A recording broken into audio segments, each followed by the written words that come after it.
abụ m nwa agbọghọbịa mara mma, amara m mma nwaanyị rinne. So wee tote wee like ya fim a na-eme ịmago na all these films a na-eme chukwu mekwu ebele ọ bụrụ na mụ na parents mụ na anyị bi Asaba. So wee solufa wee na-eme obele obele ka m na-eme ka m na-eto ka m na-eme ka m na-eto. Asị bụ nne na-efinish secondary school.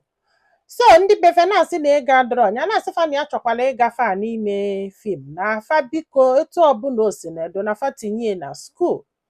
So fa wee tinye na skuul na ọ nwere ndị ya na-esogheli na data Asaba na-akpọfa ma ọmị na-akpọfa nke a na-akpọfa nke a ịmago olunu mebi ndị director na ndị otie kafa nwee ike na-akpị ya ma enidie ọ bụgonu nọ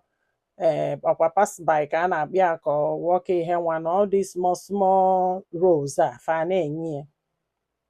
ka a na-eme ka a na-amalite ka a na-eme ka a na-amalite si m nne na-ebidogokwa irecognize ya ya ga-anọ skuul akpọrọ ya drọp ife niile ya na-eme mela ọsọ ije mee fim ife a ka a na-eme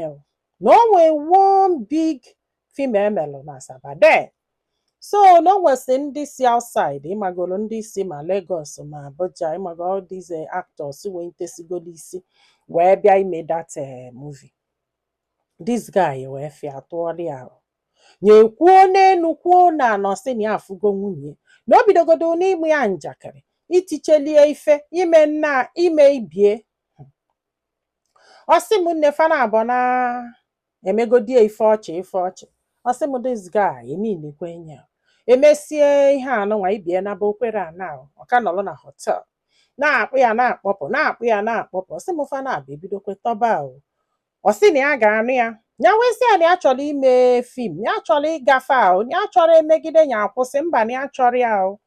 ọsị bụ nne this guy na-ahụ ya sị ya biko ka ya nọbịa ya sị ya mba ya chọrọ oyọkatị ya weta ring gbanyebie ya sị ya na ya chọrọ ọsị m ife a wutieri nne o wesị ya ya bụkwu director nke na ọ bụrụ na ọnụ bịa fana abụ emekọbazia fim ọ bụzala ife family ịmago onu ọsị m na onye ya na-ekwu maka ya adụtugo popular mana ọ dụrọ popular nke na ọfuo na akpafia na anyị ga-adụ very surprise etiketa m mkpu jeyoba parents ya ya sị ya na ya chọrọ ịhapụ karị anya asị ime efi ọsị ya na nsogbu adịrọ na ebe ọbụla ọ chọrọ iru na ọ ga-elusi ebe ọbụla na ọbụla famebe fim ọbụla n'iwu na ọ ga-eso ya sị anya mụwakwanụ nwa ọsị ọmụgodo nwa na a na-enwesịrị ole ebe a dị ime nna ibie ya wee kwele sị ya na ọ bụkwa na ya nọbịa na ya ma ntụ ime ọsịsọ yada na ọsị na nsogbu adịrọ etu ọbụla o si chọọ ya wee kwele wee bịa wee mee kie fana abụ wee buli ọsị bụ ya bịazie nọzialụ na ovulie ya na-asị ya yuzo n'okpu nnabenyi ọjụ ọ bụrụ na itinye gị wepụta ọjụ ike ya eme ọsị biko ya hapụ ya ka ọrọ nwunye ka ọ bụ nke nwa ọba ajọ ife obidokwa ọsabịa isi ọsị bụ na sọ mkpọdo atọ ka ọ kpịa ga mee fim ịghọta na wee bido isi ya isi ịkaghị eme onye ịcha ife niile ịkaghị eme onye ịcha ife niile were ọnụ chee pịapịa na ya adụkwa ime ọsị m nne ya adụkwa ime ebe si ọnya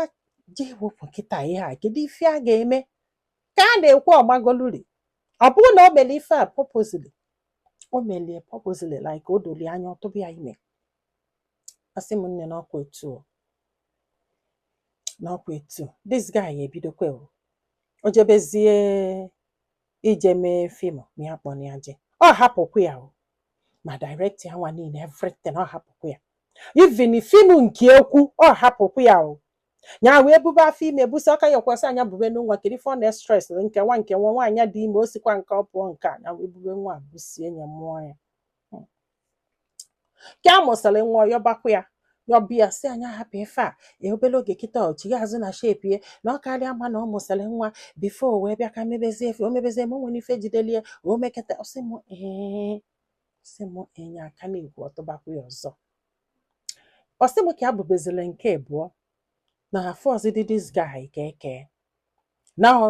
phone marriage kafa nọzini ahụ ọ bata kịta ụtụtụ echi ọ na-apụ ọ na-edugere ụmụ nwaanyị na o nwere this particular 4 girls ọ na-akpọ ọkpọ onye nke a ọ dị engaged ọkpọ onye nke anụ ọ bụ na ọ dịrọ ọkpọ onye nke a iburili na 4 of them ofu onye ga-esi wee je nya na-ayụ ya sị ya na ife abụrụ ife ikwe m na nkwa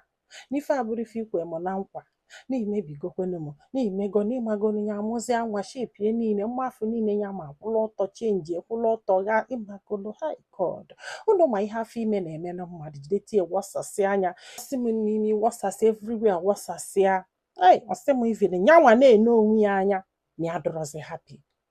ya na-ene onwe ya anya na ya dọrọ happy wetakwana this guy ka eke ike asịkwa ya na-ede ife a ya akọla onye enu ya akọla onye ana onye akọla onye enu fa na-asị ya na o mee mistake kedu ife o ji wee kwalụ nọ ife ka fa na-eme fafuru onye malụ mma malitere ime ihe a fa anụgo onye afọ dobezie ya n'ụlọ nọ ife ka fa na-eme na ọbịa ghara anụrụ gị n'isi o nọọ ịmụtara adị ụmụaka ọ chọzie nnekwu sere ọ ga-anọ wee ya gbanyitezie n'ụdị nyanwa chọrọ ọsị m nne ya were aka nne ya ọdọ sky were aka ekpe ya ọdọ sky unu ama ife ya ji wee wetazela anyị this thing na the next thing ya na-adọzikwa kịta bụ na one of the girls ọ na-akpọ were eje eme ihe anọwa dị ime one of them dị ime na ọ dị etụbalị anya bụ ime ọsị m nne iji uwe ya nwa bekịta akwa nwa besịrị n'isi ọ na-ebe ọsị m na ya bụ the most ya nwaanyị ibelibe nwee n'ụwa kedu ife a ji wee kwe this guy ghọrị anya kedu ife a ji wee kwe this guy dobie n'ọnọdụ a na nke a agakwa ụmụaka na-abụọ kedu ife ya na afa na-abụọ ga-eme na ife na-aga ya kịta abịa hapụ this marriage ọnya hapụ this marriage ya hapụrụ ya ụmụaka ya hapụ this marriage ya ga-ekpokwa ụmụ ya ọ parents a na struggle ka ga-eji kpụrụ ụmụaka na-abụ kposa elu kedu ka a si ya eme ọsị m nne na ya mara ife a ga-agwa mmana m gwa ụmụ nwanyị if you are not ready for marriage don't go in ife sọlụ nwoke saa gị isi ife sọlụ nwoke gwa gị make sure na ị nwego something tangible something doing before ikwelu nwoke ọbụla na nwoke ji ego guarantee your success na nwoke maala ife guarantee your success na nwoke love ga guarantee your success na si ife guarantee your success bụ na nwoke afọ chọọ ka ị succeed ọ bụrụ na that man ịkpọlụ na ịlovụrụ promise gị heaven and earth adịrọ ready for you to succeed o nwere ebe iji azụ eje na etu ka this guy si gbuo karịa anya akwụkwọ nye finishiri fim nwanne ya nara eme nothing na ife ọ chọọ bụ ka ya bili ebe fabikita anụnwa just ọ na-enye ego once na nwaanyị na-azụrụ ya ụmụaka o jesie bata ọtụbịa ime ọmụzuo ka ọ chọrọ o nwere ike na ya fụzikwunye anya na this guy promise in heaven and earth mana kịta ọ da akpọtazide afịa ọ chọọzi dị sef ka ndị mmadụ malụ na ya anụgo nwaanyị like ọ chọrọ dịka na ọ da agbazi ring fa sef were emefi ma ọ na-eme ọ chọrọ ka ndị mmadụ malụ na ya anụgo nwaanyị na ndụ ya ka ọ na-ebizi na-agagharị akwa ifuru ife a this girl kwu ife a bụ ife na-eme na ndụ ụmụ nwaanyị niile ọ bụrụ na o nwere ife ịgadotela aka wee nụọ di na ị succeed n'ụwa achieve anything n'ụwa abụ ma nwoke afọ gị na ya na-abọbi o decide ala na ị ga-succeed ọ na ị hapụrụ ya move on ọ na imebelie ife ga-apụta anya pụta ọ na isizi infact sisezie nya bụ okwu ma ọkwa ma na ịka chọrọ ịnụ di o na ịka chọrọ ịnọ n'okpuru that man na ịka chọrọ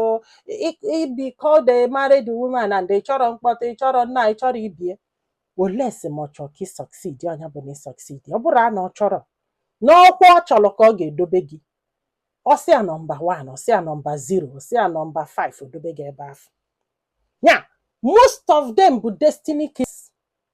iku ome fanwa ịmụ amụ fanwa ibe akwa fanwa yeah, everything about you and your life is fanwa so jiri aka gị na ọgụ maka ife ị chọrọ ịbụ